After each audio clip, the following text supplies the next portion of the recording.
Hello friends, તો આજે આપણે આ વિડીયોની અંદર સ્વાધ્યાય 1.4ની વાત કરવાની છે. તો કે 1.4 કરતાં પહેલાં આપણે થોડીક વ્યાખ્યા છે, કોન્સેપ્ટ છે એ સમજવો પડશે. તો કે એક શું છે, તો કે એક જ્હોન વેન નામનો વૈજ્ઞાનિક હતો. એણે જે ગણ હોય ને એને આકૃતિમાં કઈ રીતે દર્શાવવા, જેથી આકૃતિમાં તમે જુઓ તો તમને સરળતાથી દાખલો સોલ્વ થઈ જાય. એ માટે એણે આકૃતિથી કઈ રીતે દાખલો ગણને દર્શાવવા એ બધું શીખવાડ્યું. આપણે જોઈએ તો કે એને વેન આકૃતિ કહેવામાં આવે છે. તો કે વેન આકૃતિ કરતા પહેલા હું સાર્વત્રિક ગણ તમને યાદ કરાવી દઉં. તો કે સાર્વત્રિક ગણ એટલે તો કે મોટામાં મોટો ગણ, બરાબર, બાકીના બધા ગણ એના ઉપગણ હોય. જેમ કે ઉદાહરણ તરીકે લઈએ તો કે u બરાબર એને આપણે u વડે દર્શાવીએ છીએ સાર્વત્રિક ગણને. શું કામ? તો કે એને યુનિવર્સલ સેટ કહેવામાં આવે છે ઇંગ્લિશની અંદર. એટલે તો કે u બરાબર આપણે 1 થી 10 પ્રાકૃતિક સંખ્યા લઈએ.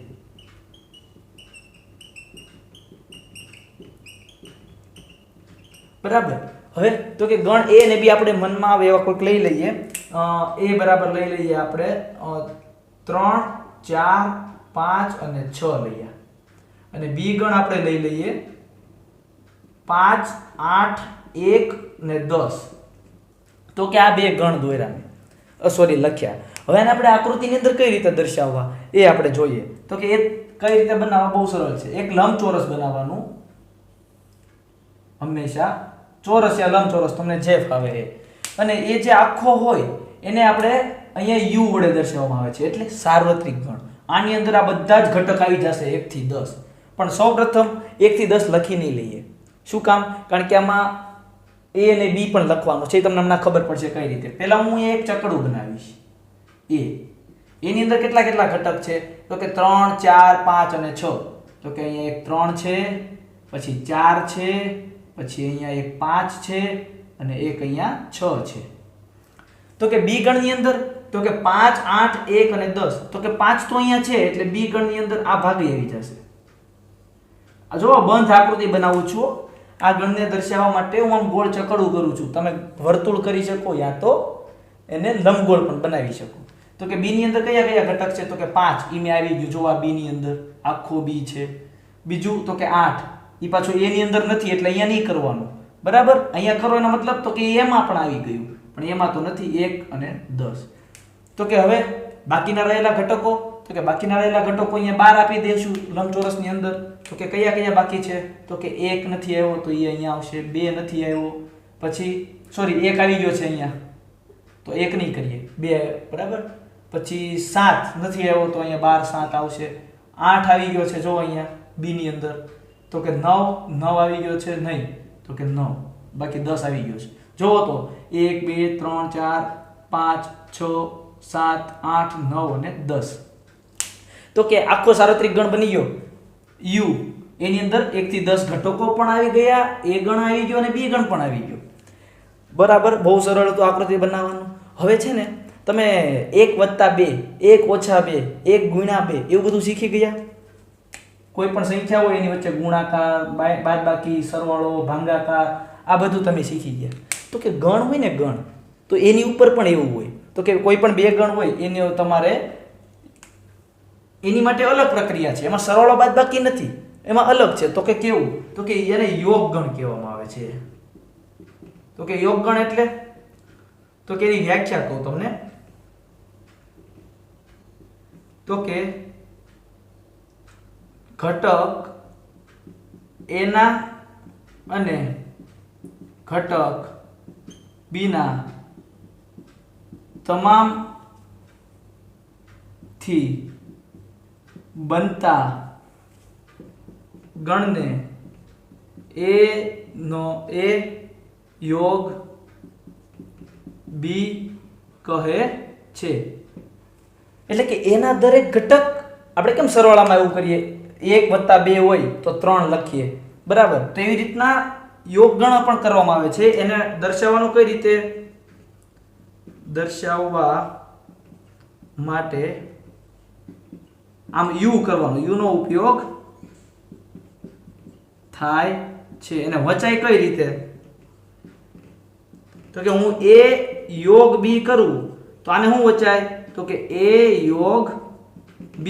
તમને સરવાળામાં કઈ રીતે હોય તો કે આ નિશાની કરો a વત્તા b તો શું થાય તો કે આ સરવાળો કર્યો કહેવાય એમ યોગ એટલે u વડે દર્શાવવામાં આવે છે પણ એનો મતલબ શું a યોગ b કિંમત શું આવશે આ દાખલા માટે આપણે કરીએ a યોગ b તો કે a યોગ b ગણની અંદર જ લખવાનું પણ જો 3 પછી 4 5 6 પછી અહીંથી શરૂ કરો 5 8 1 અને 10 તો આ જો તો ગણની અંદર આપણે શું શીખ્યા તો કે એકનો એક ઘટક બીજી વાર નહીં લખવાનો તો કે 5 એકવાર આવી ગયો તો અહીંયા 5 બીજી વાર લખ્યો તો એ નહીં લખવાનું તો કે આ a યોગ b થયું હવે તમે આકૃતિમાં જોવો તો કે આ બે બંધ આકૃતિ હતી એની અંદર જે ઘટક રહેલા હતા એ બધા તો કે a થી બધા અમે લખ્યા છે જો a યોગ b એટલે તો કે એના દરેક ઘટક આવી જવા પડે આની અંદર અને b ના પણ દરેક ઘટક આવી જવા પડે સમજાણું પણ એકનો એક ઘટક બીજી વાર હોય તો એને કાઢી નાખશું ક્લિયર a યોગ b કોને કહેવાય તો આને a યોગ b વાંચવામાં આવે છે અને આકૃતિની અંદર તમે જુઓ તો a યોગ b કયું થયું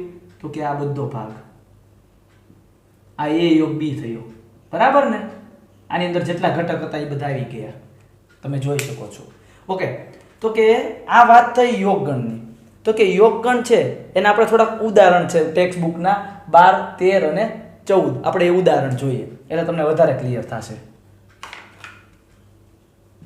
તો ઉદાહરણ નંબર 13 જુઓ 13 માં શું કીધું છે સોરી 12મું ઉદાહરણ તો કે a બરાબર 2 4 6 8 અને b બરાબર 6 8 10 12 એવું આપેલું છે અને a યોગ b શોધવાનું કીધું છે તો આપણે યોગ શોધતા તો હમણાં શીખ્યા શું થાય a યોગ b બરાબર તો કે 2 4 6 8 લખી નાખશું અને પછી તો કે 6 8 10 12 લખી નાખશું પણ 6 અને 8 આવી ગયું છે ઓલરેડી તો આપણે એ હવે નહીં લખીએ એની સિવાયના 10 અને 12 લખી દઈશું તો આ થઈ ગયું a યોગ b તમારે વેન આકૃતિથી જોવું છે કઈ રીતે થાય તો કે જો હું તમને દેખાડું તો કે સાર્વત્રિક ગણ અહીંયા u નામ આપશું ગણ a ને આમ બંધ આકૃતિ અહીંયા a નામ આપશું 6 ને 8 કોમન છે એટલે આમાં કોમન આવે છે અને આ ગણ b કહીશું અહીંયા જે કોમન હોય સામાન્ય બંનેમાં 6 ને 8 ઈ વચ્ચે લખશું કારણ કે આ બંધ આકૃતિ a ની છે એની અંદર પણ 6 8 છે અને આ b ની છે એમાં પણ 6 8 છે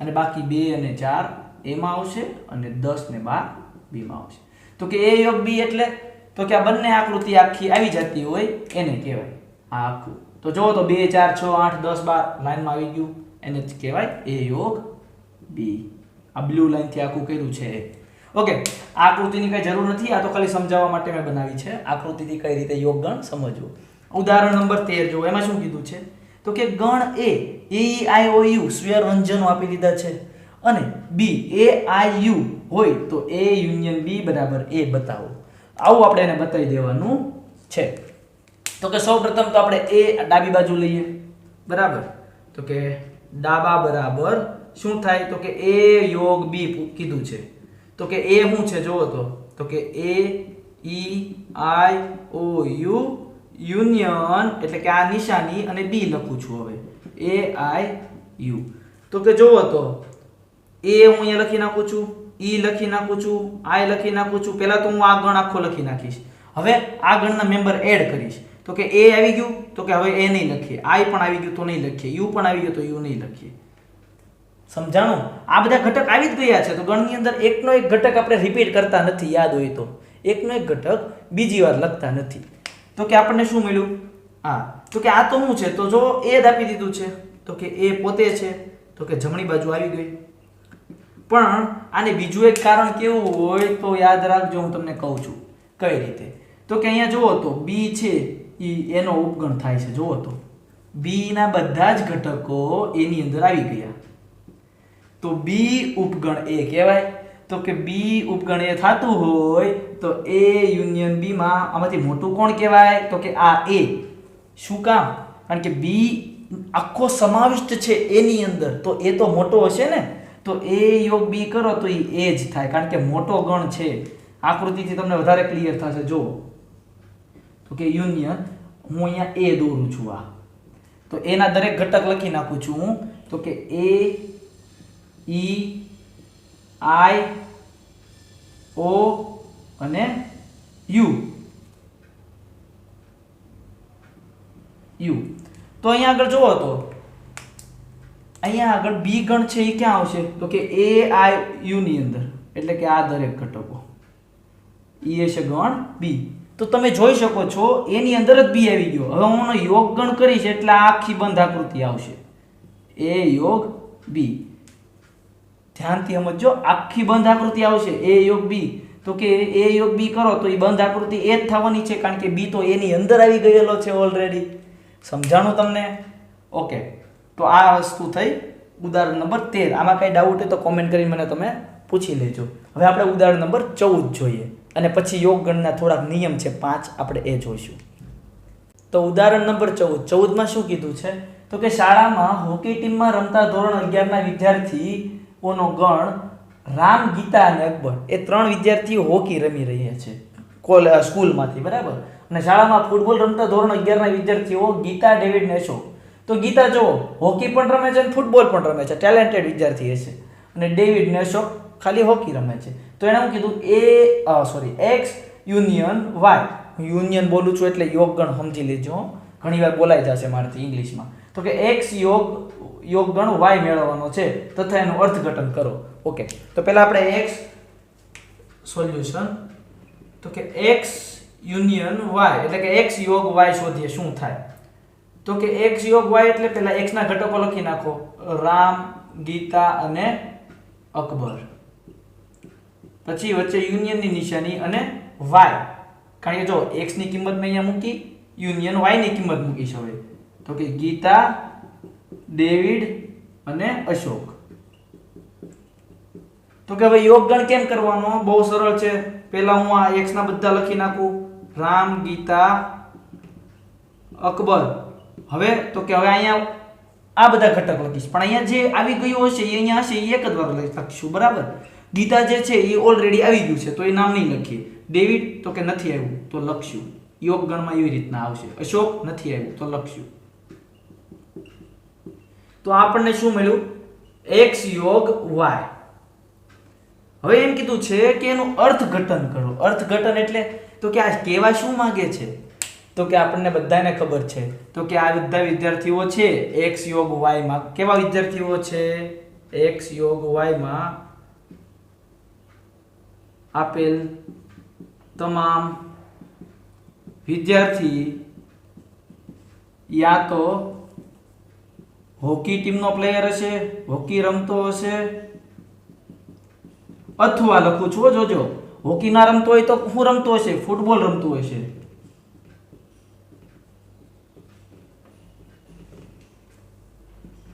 અથવા હજી અથવા લખું છું તો કે અથવા શું કામ લખો છો? હોકી તો ફૂટબોલ રમવા વાળા તો આવી ગયા. ના, ગીતા વિદ્યાર્થી જોવો બંને રમે છે. અથવા હોકી તથા ફૂટબોલ બંને રમતા હશે. આ થયું અર્થઘટન. હવે અમુક વિદ્યાર્થીઓ છે ટેલેન્ટેડ હોય, એને એટલું બધું લાંબુ લખવાની આળસ થતી હોય તો એ શોર્ટમાં લખશે. કઈ રીતે? તો કે આવું લખશે. તો કે એક્સ યોગ વાય એ યા તો હોકી યા તો ફૂટબોલ માંથી ઓછામાં ઓછી એક રમત રમતો હશે.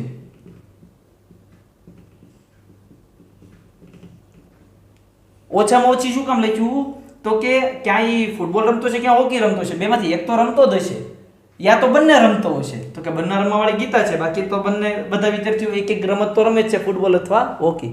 તો કે આ બંને રીતે તમારી રીતે તમે એને અર્થઘટન કરી શકો છો. એવું કાંઈક છે નહીં ખાસ. તો કે હવે યોગ ગણની અંદરના 5 નિયમ છે એ હું તમને કહી દઉં, જે તમને બધાને ખબર જ પડી ગઈ છે અને તમને બધાને આમ દેખાતું પણ હશે. પણ આમાં ભણવાનું કહે તો આપણે લખવા તો પડે, બરાબર. અને એને કોને શું કહેવાય એ ખબર હોવી જોઈએ. તો આપણે એ જોઈ લઈએ એટલે તમારો યોગ ગણનો ટોપિક અહીંયા પૂરો થઈ જશે. તો કે કયા કયા છે જો? તો કે ફર્સ્ટ નિયમ, તો કે તમે એ યોગ બી કરો અથવા તો બી યોગ એ કરો તો એ બંને સમાન જ થાય, એને કહેવાય ક્રમનો નિયમ. એટલે ક્રમ આડાવળી લખો યોગ ગણની અંદર તો કઈ ફરક પડતો નથી એવું કહેવા માંગે છે. અને બીજો નિયમ શું છે? તો કે એ યોગ બી કરો અથવા તો યોગ સી કરો, બરાબર, અથવા તો એ યોગ બી કરો,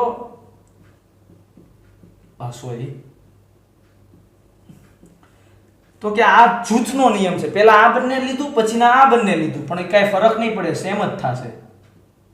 જૂથનો નિયમ એટલે કે ફરક પડશે નહીં. તમને વેન ડાયાગ્રામથી બતાવી દઉં તો કે કઈ રીતે જુઓ. તો કે હું અહીંયા યુનિયન લઉં છું. અહીંયા એ ગણ લીધો, અહીંયા બી ગણ લીધો અને પછી અહીંયા સી ગણ લીધો. તો કે પહેલા ડાબી બાજુ લો, બરાબર, a યોગ b કરું એટલે કેટલો ભાગ આવશે? a યોગ b એટલે a નો આખો ભાગ અને આ b નો આખો ભાગ. આટલી આકૃતિ આવી. હવે એનો યોગ હું c જોડે કરું તો શું થાય? તો કે આ આખો ભાગ, આ બધો તો આવી જ ગયો. તો કે આખું a યોગ b કર્યું, પછી યોગ c કર્યું, તો આટલો ભાગ આવ્યો. હવે આપણે આ ભાગનું કરીએ. જો કઈ ફરક પડે છે કે નહીં પડે? હા, સાબિતી દેખાડું છું આકૃતિથી. મેં નામ આડાવળી અપાઈ ગયા. ઓકે, b યોગ c કરો પહેલા. તો કે આખો b નો ભાગ અને આ c નો ભાગ. એની હારે યોગ a કરો તો કે આ તો બધું આવવાનું જ છે, a આખું. તો આ શું થઈ ગયું? a યોગ b યોગ c. તો આ બંને સેમ જ થઈ ગયું. જો આકૃતિઓ, એટલે આ બંને જૂથનો નિયમ સેટિસ્ફાય થાય છે. પછી ત્રીજું જોઈએ તો કે હું કોઈ ખાલી કણ હારે યુનિયન કરું તો એ પોતે ને પોતે જ મળે. કઈ રીતે? આકૃતિ બતાવું તમને. તો કે હું અહીંયા ગણ a લઉં છું. હવે એની અંદર અહીંયા બીજો ગણ લીધો, એની અંદર ઘટક નહીં લખું, ખાલી ગણ છે એટલે. ખાલી ગણ આવો હોય ને, એની અંદર એક પણ ઘટક ના હોય, બરાબર. તો a યોગ b કરો તો આનું આ જવાનું છે a પોતે, બરાબર. પછી ચોથું જોઈએ તો કે હું a યોગ a કરું, એને એની હારે યોગ કરી દઉં. આકૃતિમાં જોવો તો કે આ a લીધું અને પાછું a જ લઉં છું. બે નો યોગ કરું તો પોતે ને પોતે a જ આવવાનું છે. ક્લિયર? આને કહેવાય એકમ ઘટક યોગ ગણનો, બરાબર. આને કહેવાય તો કે સેલ્ફ, પોતાના જોડે. અને પાંચમું a યોગ સાર્વત્રિક ગણ u કરવું તો શું થાય? સાર્વત્રિક ગણ u કરો તો તમે આવું લખજો ઉપર આમ બે લીટા, કારણ કે નકર યુનિયન ને યોગ બે ભેગું થઈ જશે. યુનિયન એટલે યોગ. ઘણીવાર હું યુનિયન બોલું છું એટલે યાદ રાખજો, યોગ કહેવા માંગુ છું. તો કે a યોગ સાર્વત્રિક ગણ કરો, ઓબ્વિયસલી બધાને ખબર પડી જ ગઈ છે આ a છે ને આ સાર્વત્રિક ગણ u છે. હું આ બેનો યોગ ગણ કરીશ તો શું થશે? તો કે આ બધું આવી જશે, કારણ કે સાર્વત્રિક ગણના દરેક ઘટક આવવાના છે. એની અંદર જ તે આ a જે છે એ સાર્વત્રિક ગણનો શું હોય? ઉપગણ હોય. તો આ પોતે ને પોતે જ આવશે જવાબ, સાર્વત્રિક ગણ. તો કે આ 5 નિયમ હતા યોગ ગણના, જે તમને ક્લિયર હોવા જોઈએ. ઓકે, આ વિડીયોની અંદર એટલું જ હતું. આગલા વિડીયોની અંદર આપણે છેદ ગણ વિશે માહિતી મેળવશું અને છેદ ગણના પણ આવા નિયમ જોઈશું. Okay friends,